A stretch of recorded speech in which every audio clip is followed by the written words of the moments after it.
It's time for our question of the day. Hi, Dinesh. We're big fans of your podcast. We always enjoy watching. It's very informative, and we enjoy all the segments about Christianity as well. And in that light, I wanted to ask a question. I have a son who's a young adult and who is still trying to figure out kind of what he believes.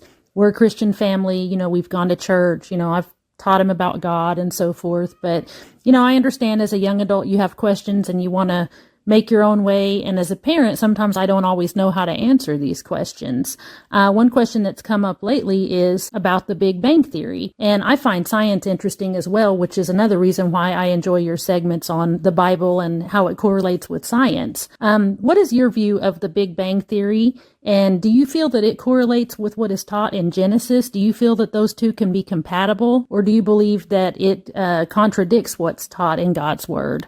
I'm very interested to hear your response, and thank you again for all of your hard work. And you and Debbie keep up the great work. Thank you.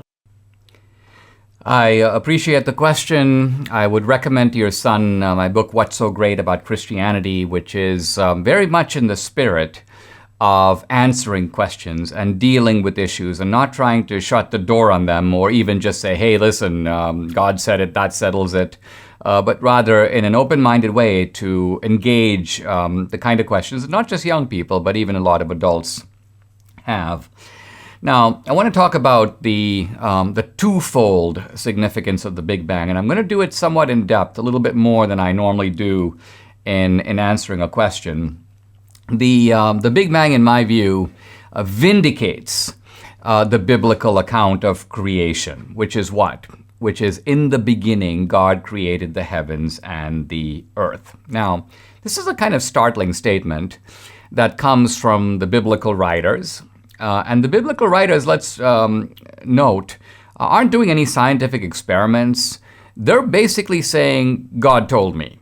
God told me that this is how it was.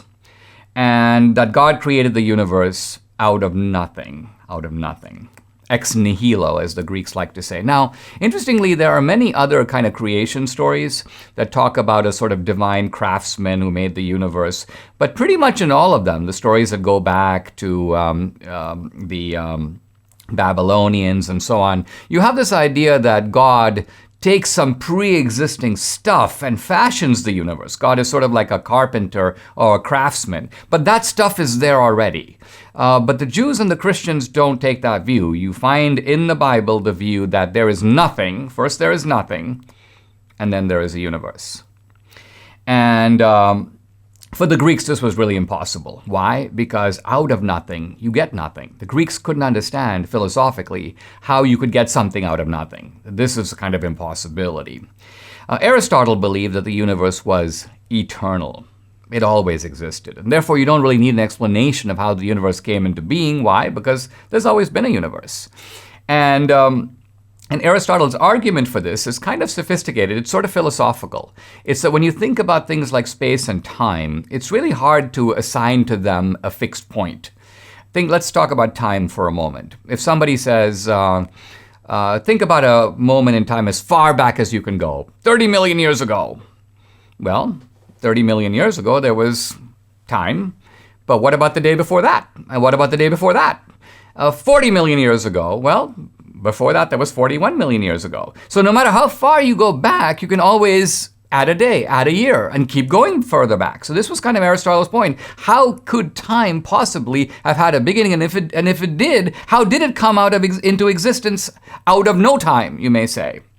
So this view, which not only seems philosophical, and it is, was endorsed until just about 75 years ago by the mainstream of modern Western science. In other words, modern Western science also believed that the universe was eternal. This was considered, given the name of the so-called steady state theory about the universe, that the universe was somehow in a sort of adjusted equilibrium, a so-called steady state from, you may say, time immemorial, forever stretching back. Now, interestingly, Einstein's theories of relativity, which were published at the beginning of the 20th century, predict an expanding universe and also predict a universe with a beginning. But Einstein himself not only didn't see that, but he was reluctant to believe it. Now, a Russian astronomer named Alexander Friedman, noticed that when he was reviewing Einstein's math, Einstein had made a kind of schoolboy error that had caused his equations not to predict a beginning for the universe. And Friedman he writes Einstein and he goes, Herr Dr. Einstein, I think you got it wrong. And Einstein at first is kind of indignant, but then Einstein is forced to admit that he made an error. But even after he admits he made an error, Einstein is reluctant to say that the universe had a beginning. In fact, Einstein goes, quote, "The notion of a beginning is repugnant to me. The expanding universe is preposterous, incredible." And other scientists took the same view when people suggested the Big Bang at the very beginning. Here's Philip Morrison of MIT. "I find it very hard to accept the Big Bang theory. I would like to reject it." Here's another prominent scientist, Alan Sandage of the Carnegie Observatory, quote, "It is such a strange conclusion, it cannot really be true." Now, if you think about it, very odd way for scientists to talk. They're talking not just about what is the case, but what they don't want to be the case.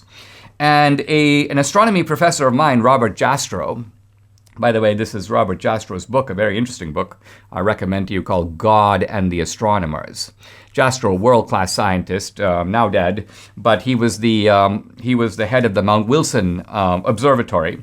And Jastrow makes the point that scientists like to think that there is a natural explanation for everything. And the reason he says that they're opposed to the idea of a Big Bang, is because at some point there's a Big Bang and everything starts.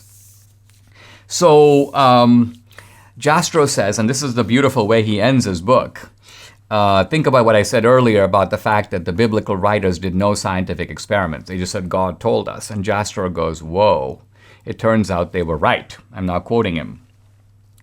"For the scientist who has lived by his faith in the power of reason, the story ends like a bad dream. He has scaled the mountains of ignorance. He is about to conquer the highest peak. And as he pulls himself over the final rock, he is greeted by a band of theologians who have been sitting there for centuries." So, what Jastrow is saying is that modern science, the science of the Big Bang, has vindicated the astounding statement on the first page of the Bible that there was nothing and then there was a universe. Now, there's a second implication I want to touch on only briefly, and that is that the Big Bang also vindicates the Christian view of time. In fact, it makes sense of the Christian concept of eternity. What does eternity mean? In the Christian view, eternity doesn't mean that God exists forever in time. It means that in some sense, God is outside of time. And not just God. Heaven is outside of time. There's no, quote, time in heaven. Heaven is, like God, is eternal. Now, until very recently, and in fact, until the Big Bang, nobody could make any sense of any of this. Going back to the 4th century AD, someone once wrote, one of the monks wrote a letter to the church father Augustine, and he asked, what was God doing prior to the time that he made the universe? And the monk's question is kind of a funny question, sort of like, hey, listen, before the universe, God had a lot of time on his hands. How did he occupy his time prior to creating the universe? And Augustine, reflecting on the first book of Genesis, gave a kind of amazing answer. Augustine said to this monk, no. God made time along with the universe. In other words, before the universe, we put the word before in quote marks, there was no time. Once upon a time, time did not exist. So now the Big Bang has stunningly confirmed the wisdom of Augustine's insight. I mean, think about the way these philosophical insights from thousands of years ago are completely verified by modern science. How? Because the point of the Big Bang isn't just that the universe started with a bang 14 million years ago. It's that 14 billion years ago. It's that 14 billion years ago, what came into being was not just all the matter in the universe, but also space and time. So the remarkable implication is that space and time are properties of our universe. Beyond our universe, no space, no time.